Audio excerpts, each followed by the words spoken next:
Welcome back to Wondered Bliss. My name is Kevin, and I'm back again today with some more thoughts. This morning it was brought once again heavily to my attention, as it has been in the past and I've talked about. But I cannot ignore it, and it must be discussed and adapted by myself. And that is the dietary alterations and the outreaching effects that it will have on the rest of your life. The reason I think it's important is because my stomach is tore up, and it was torn up all this morning and still is. I feel honestly kind of bad right now. But this has been a consistent problem for years. I don't know for sure if it's gluten intolerance or what type of food sensitivity. I don't know. There's a lot of discussion about the current food quality available in the world, or at least very much the U.S., particularly with breads. I've talked about it before. There is a concerning amount of chemical additives, primarily glyphosate, that is a massive irritant and disruptor of the gut. But in wheat, I don't even know if I have gluten intolerance or I'm just intolerant to the current system. But not only are they're spraying glyphosate and other herbicides all over the plants as they're growing to prevent little critters from ruining the crop, which they have to do, right? But it got approved about 10-ish something years ago for glyphosate because they realized that it dries the wheat out. It got approved as a desiccant, I believe is what it's called. A drying agent, because the wheat has to be dried before it can be processed. So you can either do this over a series of days in a longer process, or spray this glyphosate that dries it off. So not only are they giving it a heavy dose of herbicide or poison, essentially, to kill all the bugs while it's growing, they're giving it a heavy dose right before they harvest, and then not really washing it, because if you wash it, it won't be dry. And then this is getting processed. And especially in white breads, bleach is getting added, isn't it? The whole process is kind of gross. But it makes delicious bread. And let alone every other additive in there. But that's besides the point. The point is, it has been messing me up for a long time. And it was about a year ago. I'd gotten to a point, and life was pointing me in the direction of trying a carnivore diet and doing that maybe short term for about a month, and then extending on beyond that to a slightly less regimented keto diet, where you get a little bit more fruits and vegetables and things. And in that process, I did it for about 3 or 4 months. And granted, I was out walking every day too. I lost about 30 pounds. Easy. It just came off of me. Like I wasn't even trying. It just shed off of me. And I felt so much better. I felt more energized. My gut did not experience the same tumultuous turmoil that it does on a regular basis. I felt great. But, I had the bad habit and addiction of eating and breads and sugars and everything else, and influences around you, there's birthday parties and people want to go out to eat and yada, yada, yada. It's very difficult to maintain a strict diet alone. And I stopped. I stopped doing it. And in about that same amount of time, 3 or 4 months, I gained back all of the 30 pounds. And with time since then, I have gotten back all of those same gut issues that I have suffered with for a long time. So it is unsurprising to me that because I stopped doing the diet, that I feel exactly the same way that I did before. It was the solution. I've seen it clear as day. This was the thing holding me back. And I need to do it again. But it's difficult because you have to cut out things that you enjoy. I love bread. I love cake. I love desserts. I love them. There's something about a sandwich and a burger that's just so satisfying. But I just have to do it differently. I can't continue to eat those things because they are slowly killing me. And to say it in slightly less dramatic terms, even if it's not going to kill me, it's just making me uncomfortable and inflaming my gut, and I'm likely not absorbing nutrients like I should be, and I'm chronically fatigued. I'm working a lot of hours, sure, but chronic fatigue is different. There's another root of that, and it's not just energy exerted. Actually, no, energy exerted is a good thing. This is something I was talking about with my girlfriend slightly before this. I haven't really been exercising much either, because I've been busy.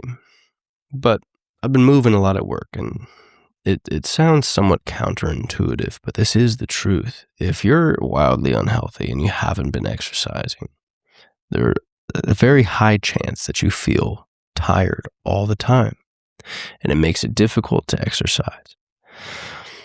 But our bodies are energy factories, but they want to be used. You need to be moving and flexing all of the tissue. You need to get stuff pumping inside of your system for it to work and produce energy effectively. If you're not doing it, of course you're going to feel tired. You're not giving your body what it needs in order to produce the energy. So there's a certain level of energy exertion that is required in order for you to produce the energy for the rest of your life, and sleep and proper nutrients and everything else too.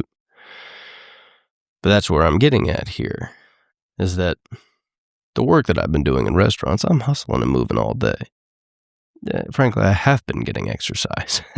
I have been. It's just been in a very focused way. It hasn't been in the gym per se, but it doesn't have to be. But I have not been eating well.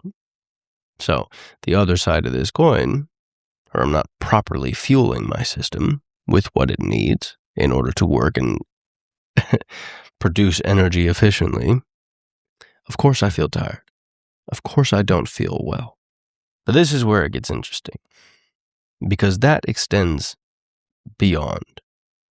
If you're not fueling your body well, if you're not using it in the ways that it wants to be used, everything else you try to do will fail, or you won't be able to do it the level that is required, or at the highest capacity that you could. And that is where it gets interesting. And what I think about in my own personal life is something like this podcast, Wondered Bliss, this thing that I'm creating and trying to work towards. I go and I'll exert all of the energy that I have at my day job, but then I'll feel wildly tired after, and I don't have the energy to extend it to this. But then because of that, I don't do the work that is required, and then I can never turn this into my day job. I'll forever be stuck in restaurants. And restaurants, they're good work. It's honest work. You're helping a lot of people enjoy something like a great meal. But it isn't where my heart is feeling pulled. It isn't. It never was. It's this path. But yet I feel often so tired and fatigued that I'm not putting in all of the work required. I'm not recording consistently. I'm not advertising. I'm not outreaching. I'm not producing new books and new merchandise, new things. I'm not constantly reinventing myself because I'm just barely keeping up. And largely because I just feel fatigued. But at the root of all this is my diet and my exercise, my daily habits. There's an old saying that it sticks in my mind constantly. How you do anything is how you do everything. And it's about habits and the formation of habits in your work ethic. But it goes beyond that because of the compounding nature of all of the elements of your life. If you're not eating well and you're not producing energy, let alone the habit of discipline, what it's doing to your body, what it's doing to your energy levels, to your confidence, to all of it. If you're not in control of yourself in that regard, you won't be able to do the other work as efficiently and effectively as you could. Let alone the habit formation and mental discipline of sticking to a regimented diet. It all works together. it all comes together and culminates to the end result of either success or, I'd say, failure, but it could either just be not hitting the same level of success as you could. It doesn't have to be failure or mediocrity. You could do well. But if you could have done better by implementing better habits, consistent habits, a better diet, better sleep patterns, if you could have done better, and likely exponentially better, but yet you didn't, that really comes back on you and your willingness to do what you knew you should have. And it's what I've been saying to my girlfriend. I've been talking about this for a long time. And I did it for a while. And I reaped almost immediate, very positive results. And then I stopped. Because I didn't want to keep up with it. Because I missed my sweets, I guess. I don't know. But I need to actually do the damn thing. Otherwise, I'm just going to feel miserable. And even worse, I'm going to know that it is one of the key factors that is holding me back from going as far and doing as well as I could. And that I just cannot allow. So I'm going to have to do the damn thing consistently for the rest of my life. When I did it before, I think I just mentally was doing an experiment. And that, I think, is where I fell off, is that I wasn't developing a new habit for my life. I wasn't creating a lifestyle. I was doing an experiment to see. And I saw. But then I was confronted with the idea that, like, oh shit, I'm going to have to do this forever now. I'm going to have to forsake these other things that I have enjoyed, but have been causing me pain. But it's the balance, it's long-term pain versus immediate pleasure and satisfaction. It's the same thing with every drug, every bad habit. But there are some things that, like, you just don't want to give up, like a burger, a sandwich. It's something so fucking simple, but yet I've enjoyed so many of them throughout my life. There's something quintessentially nice about eating a burger. It is part of the American experience, and it's delicious. But now I'm just going to have to eat the damn patty. Forsake the bread. But it was also something that I realized, and I have to continually tell myself.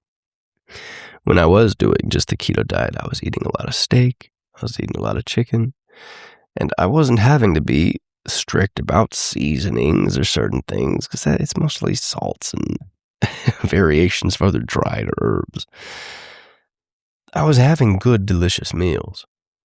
It's not that I was just eating rice cakes all day. No.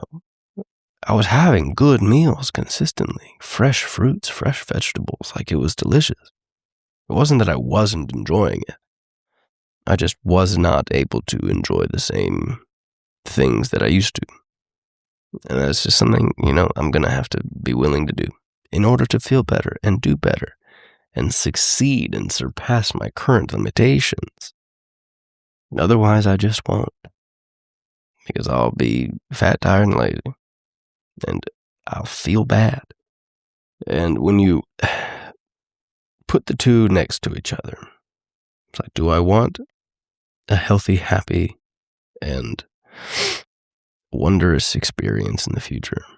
Do I want the better long-term result that I know will pay its dividends and I know will actually fulfill me way more? Do I want that, or do I want the delicious, unhealthy foods now?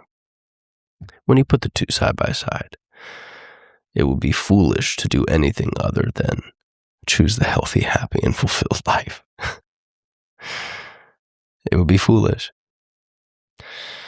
So this is what I'm going to do. I want you to hold me to it. I'll hold myself to it. Because I have to. I want to.